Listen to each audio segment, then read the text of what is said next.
অনেক সুন্দর সুন্দর টেডি বিয়ার আমি দেখতে আসি, আমার পছন্দ হয়েছে। তারপরে ভাইও চলে আইছে, বাইরে বললাম ভাই দেখো তুমি একটা নাও। তারপরে ভাইও চাইলো, তারপরে দেখতেছি প্রচুর দাম, বলতেছি ভাই নেওয়া লাগবো না, এই টাকা দিয়ে আমরা কক্সবাজার থেকে ঘুরে আসতে পারবো। এদিকে ছোট ভাই রমজা তার ক্যারাশ এর ফায়া খালি জুম করতে আছে, এটাই তার ক্যারাশ। এই যে কালো বোরকালা মেয়েটা মাস্ক পরা, ওটাই তার ক্যারাশ। যাই হোক রমজা ব্যর্থ হয়েছে, আমরা আর কি বলবো।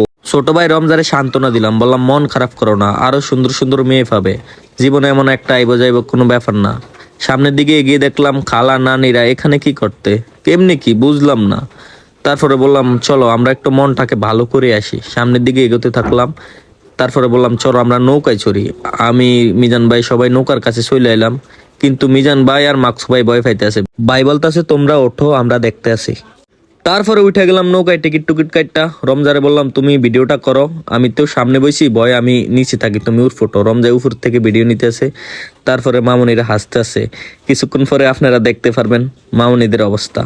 এখন খুব এনজয় মুডে আছে, আর বাকিটা ইতিহাস হবে।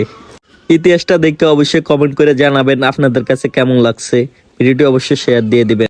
ও ভাই রে ভাই, ও প্যানেল মে আর গুছাইছে, মামুন ভাইয়ে লাচাইছে, অন্য লোকে তো ডাকছি।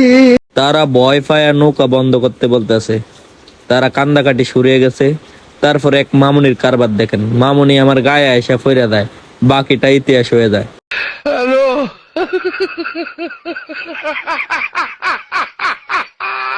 আরো এরকম ভিডিও পেতে পেজটি ফলো দিয়ে রাখুন। ধন্যবাদ।